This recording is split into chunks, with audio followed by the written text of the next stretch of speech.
জয় গুরু বন্দে পুরুষোত্তম।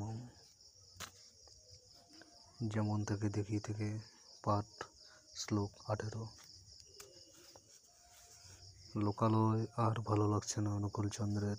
এবার জনকোলাহল থেকে যেতে চায় একটু জনান্তরে, যায় ধূলিমলিনতার বাইরে একটু নিঃসঞ্চতা, বহিরা জগতের অন্তরালে একটু আত্মনিমজ্জন, চাই একটু ধ্যান, চাই চৈতন্য রসসজ্জায় একটু সুখান্তরন্দা, একটু আশ্বস্ত হতে চায় অনুকূলচন্দ্র।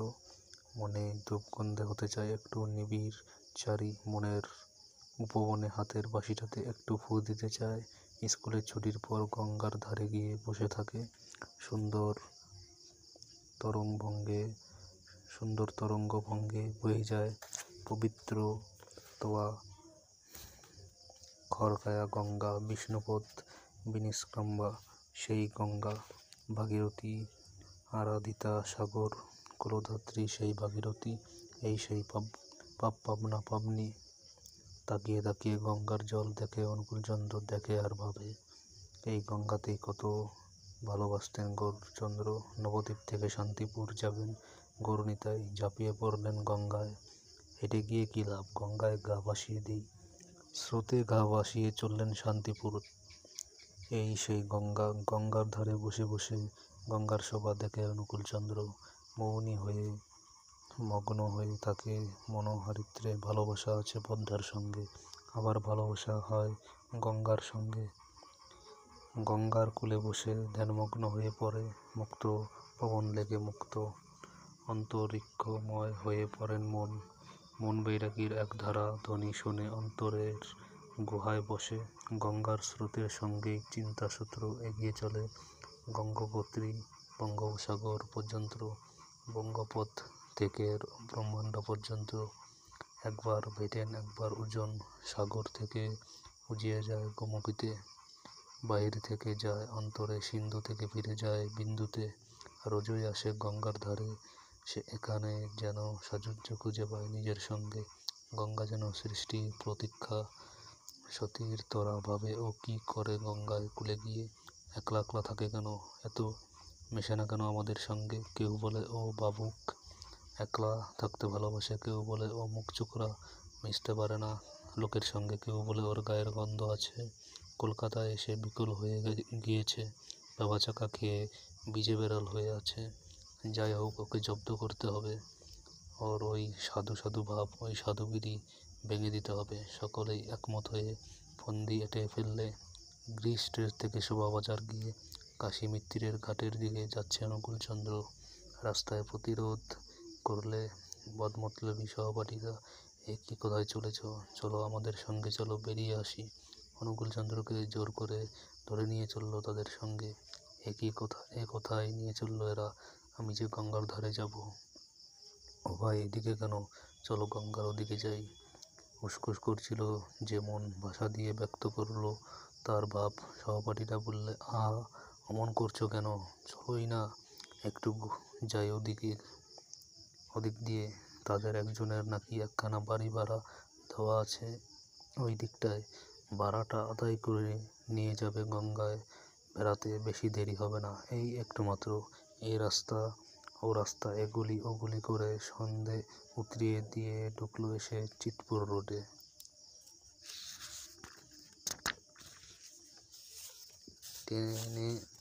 টেনে নিয়ে গিয়ে ঢুকিয়ে ফেললো একটা বাড়ির ভেতরে, ঠেলে নিয়ে গিয়ে তুললো দোতলায়, বললে চলো 2 মিনিট বসবে, ভাড়াটা আদায় করে নিয়ে ফিরবো। জবর জল খেয়েছে ওরা, জবর ছল খুলেছে ওরা, চালাকি করে এ কোথায় এনে ঢুকিয়েছে। অবাক বিস্ময় চারিদিক তাকাতে লাগলো অনুকূলচন্দ্র। বাসক সজ্জিকা ভার গণা বৃহ অতিথি আগমনের প্রতীক্ষায় বসে আছে। বারগামিনীরা 1 জন নয়, 2 জন নয়, 3-4 জন, সকলেই নবযুবতী, সুবেশা সুন্দরী সুবাসিনী, কিন্তু অরূপ যে রূপবতী, ও সুবাস যে কুয়ের আভাস। গীতাপদ্যের ওপর নিয়ে তৈরি হয়ে সেজে বসে আছে দেহ ব্যবসায়ী নেতা। ফুলদানিতে ফুল, আতরদানিতে আতর, দেয়াল আলমারিতে মদের বোতলে মদ, রূপরস গন্ধে অদ্ভুত বিকৃতি এসে বিঁধল হৃদয়ে। অদ্ভুত প্রশ্ন করে উঠল মনে, এসব কি দেখছি আমি? স্বরূপে রয়েছে কোনটা? সবই দেখছি বিকার, সবই দেখছি বিকৃত, সবই দেখছি গলিত প্রতিবন্ধ। নাকে কাপড় দিল অনুকূলচন্দ্র। মাগো, ওগো তোমরা এ কোথায় নিয়ে এলে আমাকে? অন্তর থেকে বেরিয়ে এলো একটা আর্তধ্বনি, মনের ভিতর থেকে একটা মোহন অন্তন, একটা বেদনাতিক ক্রন্দন। তাকিয়ে দেখলো কেউ কোথাও নেই। আগের থেকে যুক্তি করা আছে অনুকূলচন্দ্রকে মেয়েদের সামনে তুলে দিয়ে নিজেরা অন্য ঘরে অপেক্ষা করবে, দেখবে অনুকূলচন্দ্র কি করে, সাধুগিরি কোথায় গিয়ে দাঁড়ায়। ওমা, এ আবার কোন রূপে আবির্ভূত হয়েছিস মা? পরমা প্রকৃতি থেকে পুংসজলি হয়েছিস, খড় গন্ধধারিণী হয়ে শিবের বুকে পা রেখে সৃষ্টিকে কাঁপিয়েছিস, মৃত্যুকে বিনাশ করেছিস। তবে এ আবার কোন সভাকার হয়েছিস মা? জগদ্ধাত্রী, লোকপাবনী মা তুই, এ কি অভিনয় বেশ পেরেছিস। তবে সন্তানের সঙ্গে তোর কি ছলনা মা? মাগো মা আমার, ওমা মা, মা আমার, তোরে সবরূপ সংহার করো মা, জীবন্ত হয়ে ফিরে আয় তার স্বরূপে, সংবরণ কর তোর এই পিশাচী প্রবৃত্তির দাবাজিহা। মামা বলতে কেঁদে ফেললে অনুকূলচন্দ্র। কাছে আর নাম করছে সেই সর্বপাপহারা অমৃত নিঃসন্ধি নাম, সেই পুলকস্ফুরী কলুষ বিনাশী নাম, সেই পতিত পাবন স্বরূপ পদ্মনাভ নাম। রামকৃষ্ণকে নিয়ে কলকাতায় বেড়াতে এসেছেন মথুরবাবু। ইচ্ছে হলো একবার পরখ করে দেখবেন, ঝুটো না খাঁটি, হীরা না কাঁচ, যাকে গুরু করেছি দেখা যাক তার গুরুত্ব কতখানি। মেজো বাজারে রামকৃষ্ণকে নিয়ে নেমে পড়লেন মথুরবাবু। একদিন বার নারীর ঘরে ঢুকে রামকৃষ্ণকে রেখে গা ঢাকা দিলেন। দেখবেন এবার মানুষটি কেমন, গুরু না লঘু। মেয়েটির সামনে দেখে মাতৃস্তর শুরু করলেন রামকৃষ্ণ। মাতৃজ্ঞান করতে করতে বহুজ্ঞান হারালেন। সামনে একই দেখছে বারনারীরা, কামগ্নি শিখায় দ্বন্দ্ব মদনসেবী জীব না মদন ভঙ্গকারী শিব।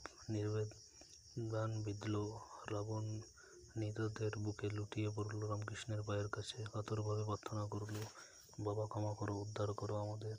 উঁকি মেরে দেখলেন মথুরবাবু, দেখলেন না মাল খাঁটি, ডাকেও যা আসলেও তাই, বাইরের যা ভিতরেও তাই।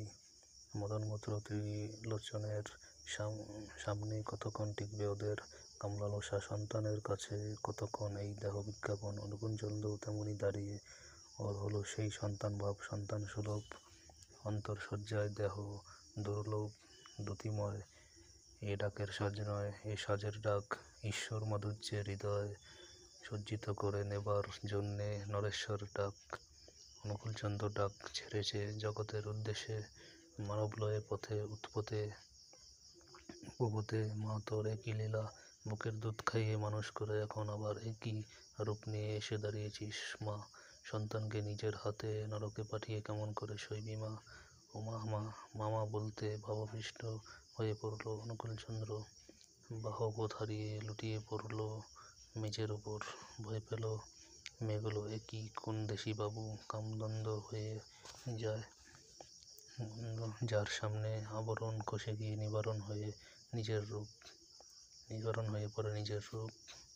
এ কি তাদের স্বরূপ মনের আয়নার উপর ভেসে উঠল কতগুলো পেতমূর্তি।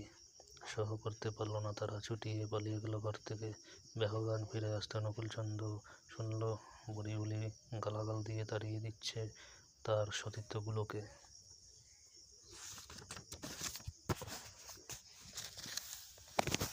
অনুকূলচন্দ্র তাড়াতাড়ি উঠে দাঁড়ালো, বেরিয়ে যাবে ঘর থেকে, কিন্তু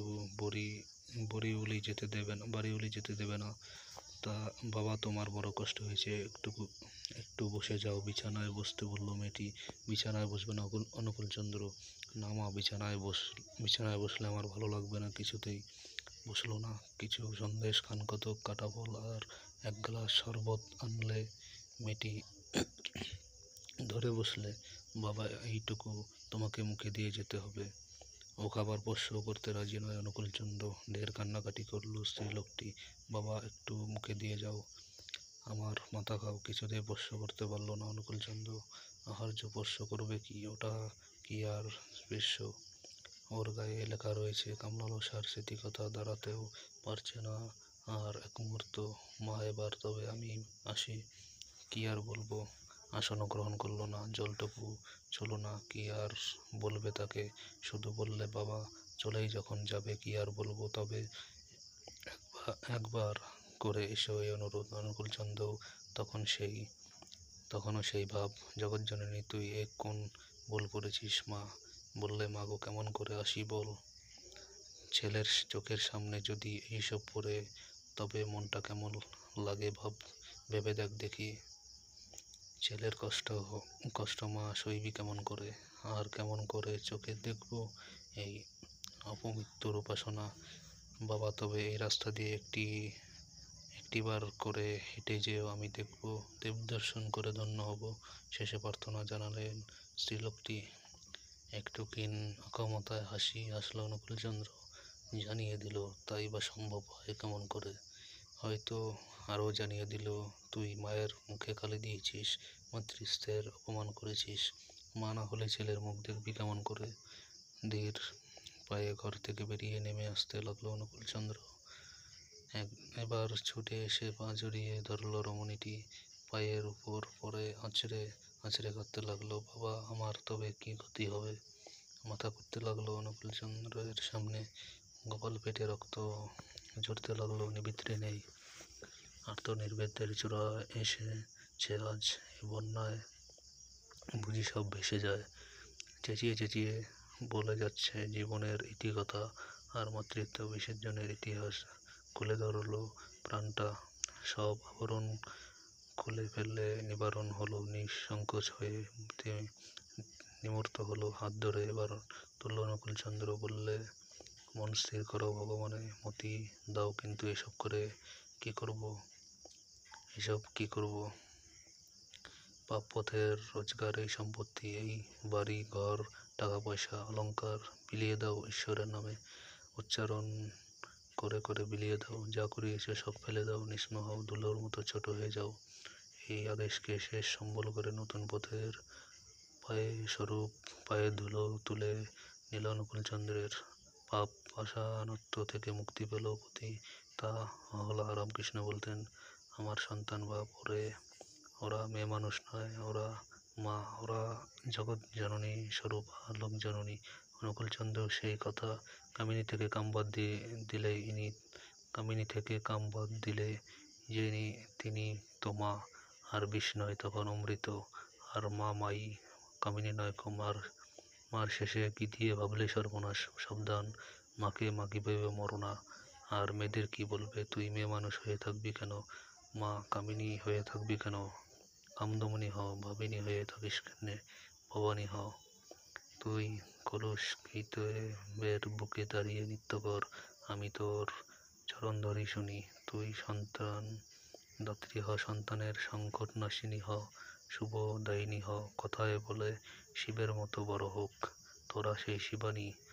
আসি বরণা শিব সঙ্গিনী, তুই সেবা হয়ে হবি বেশ্যা। বিলাসিনী নারায়ণী হয়ে হবি নরকের দুয়োর। ওরে মা জননী হ। আর দাঁড়ালো না ঘর থেকে বেরিয়ে, একেবারে